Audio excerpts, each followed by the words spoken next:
Now, we've been working through some questions that you sent to me by way of email here at the show. After watching the show or listening to the podcast, you have been hitting reply on the daily email that I send out to all of our listeners. Now, if you're not quite sure how to get that daily email, let me show you. It's right here on your screen. You will see this is our homepage at coldcasechristianity.com. And this is where you will go. And on the right-hand side, you can see there is a section to sign up for the daily email. And those of you who receive that daily email, you know you already have the option to hit reply. And when you do that, it sends back an email to me, and you can add all of your questions. I've been getting a lot of questions already from those of you who watch this show and listen to the podcast on a weekly basis. As you know, we try to post a new show, a new podcast, or some either a blast from the past or a recent interview in which I was talking to somebody. We do that every Thursday at our website. Just so you know, we post articles on Monday, Wednesday, Friday. We post a video on Tuesday, and the podcast or the TV show, whichever we're doing that week, we post that on Thursday. That being said, I want to work through some of these questions with you, and I got a bunch of these in different categories. So this week we're going to be talking about categories that really are dealing with questions related to the Old Testament. Questions related to the Old Testament. And the idea here is kind of group some of these questions together so that they'll be easier to answer. So we're going to start just working through those in this week's episode. By the way, this is harder, I think, talking about questions related to the Old Testament. And it really shouldn't surprise you that as document evidence gets more and more distant, more and more the claims are more and more ancient. Either the claims about history are more and more ancient, or the evidence that we're using to confirm claims about history are more and more ancient, that of course it would be more and more difficult to make a compelling case. A case that really it gets tighter the more recent it is. This is why when I work cold cases and homicides, they're a lot more difficult to work than new cases. And that really shouldn't surprise anybody. That's just the nature of the passage of time and what it does to the evidence. And if you think it's hard to do a case from 30 years ago, we're about to talk about some issues that go back several thousand years ago. It gets a little dicier. So the first question, I'm just going to read it to you from a listener who wrote to me and said, Jay Warner, I've read your book, Cold Case Christianity, and I really appreciated the way you demonstrated the reliability of the New Testament, especially from the chain of custody and manuscript evidence. Can we investigate the Old Testament in the same way? And what this person is talking about here in terms of the chain of custody, if you are not familiar with our show or some of the things we talk about here, we're talking about a process by which officers determine if a piece of evidence from the crime scene was somehow tampered with or corrupted before it got to trial. And this idea is that how would you know if there's some piece of evidence that's relatively obscure, some little button at the crime scene, some little piece of hair? How do you know that was actually at the crime scene? How do you know that wasn't inserted into the property years after the fact, or taken out of property and tampered with in some way and then reinserted into the property?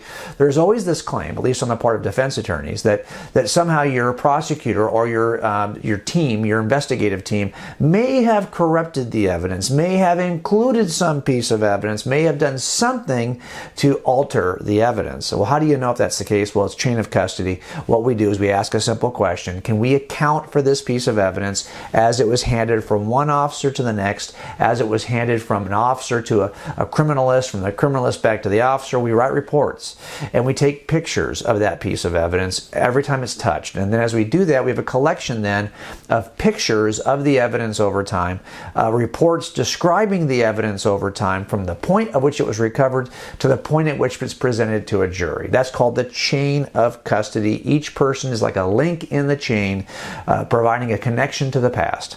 Well, something similar can be done with the New Testament, because the claims that were made by the eyewitnesses were then transmitted to another officer in the chain of custody, their personal students. So someone like John, he observes certain things from Jesus. He describes them to his students, Ignatius, Polycarp, Papias. They then describe them to their student, Irenaeus. He describes it to his student, Hippolytus. And we can go on and on through history to see if the story about Jesus in any way changes over time.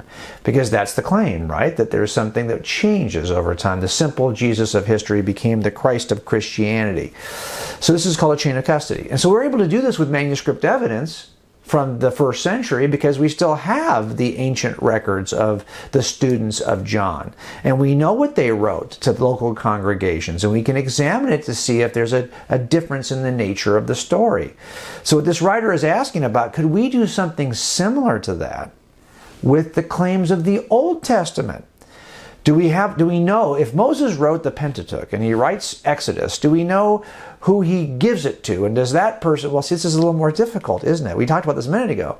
The more ancient the claim and the more ancient the manuscript evidence, the more difficult it then becomes to see how is it transmitted, who handled it next, where did that information go, how was that information passed down, what did the next person say about it, what did the person after that say about it. It's one thing to trace that from the first century. It's hard enough to get 2,000 years of links in the chain.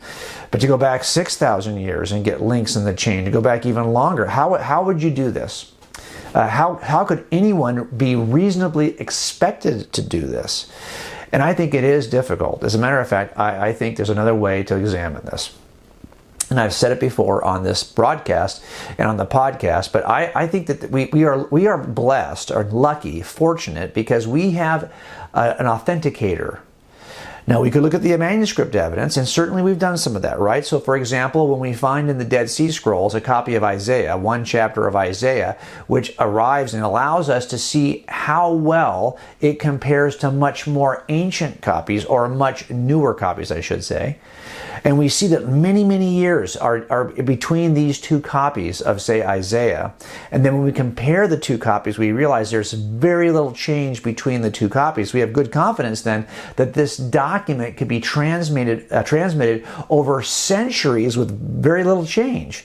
That gives us confidence in the transmission process. And we do have a chapter of Isaiah from the Dead Sea Scrolls that gives us great confidence that the Old Testament was being carefully copied and carefully transmitted, because when you compare it to versions that are much later in history, it ends up being very, very, very similar. So that gives us good confidence. But I think there's another way to authenticate the claims of the Old Testament, and that is through the authentic validation of an important key character in the New Testament. Look, for me, I knew as an atheist that this whole thing, this whole idea of Christianity was hinged and predicated by the person of Jesus, and he was authenticated by one event beyond any other, and that was the resurrection. If Jesus rose from the dead, he's in a different category. And I have a tendency to believe people who rise from the dead. If you come out of the grave and you tell me something, I'm like listening, because I'll tell you what, nobody else has done that, and nobody else has done it since. And so I think what we would say is that because we can apply a process that gives us good reason to believe that the resurrection actually occurred, that same process then gives us good reason to trust the authority of the man who rose from the grave, Jesus. And Jesus, clearly in the New Testament, authenticates the Old Testament, including some of the things that a lot of skeptics would doubt. Noah, Adam and Eve, Jonah. These are things that are like some of the sticking points for most skeptics. Well, Jesus affirms those as if they are true. So I think if we're going to believe Jesus, and I think we've got good evidential reason to believe Jesus on the basis of the work I tried to just demonstrate in Cold Case Christianity related to the resurrection, that puts him in a different category, that now I can use Jesus. I can stand on the words and view that Jesus held of the Old Testament. I don't have to go back and authenticate it the same way. But I'll just tell you this. If you say, well, Jim, if you can't go back and authenticate it, then I can't trust anything it says. Really? Do you think you can do that kind of heel-to-toe manuscript transmission casework for any other claim about ancient history? Are you prepared to jettison everything you thought you knew about every culture in antiquity? Because you're going to have to do that if you don't think the standard for Christianity is good enough, because it's far better in Judaism. It's far better than it is for most other ancient cultures, just in terms of the preservation of the historical manuscript evidence. So I think that in so much that it can be validated, insomuch that we could do this kind of work, Judaism stands in good ground. And insomuch that we've got an authenticator named Jesus of Nazareth who demonstrated his reliability and his authority by rising from the grave, I think we've got another good reason to trust that we can accept. So that's the approach I take with the Old Testament, is that I trust on the verification offered by Jesus of Nazareth.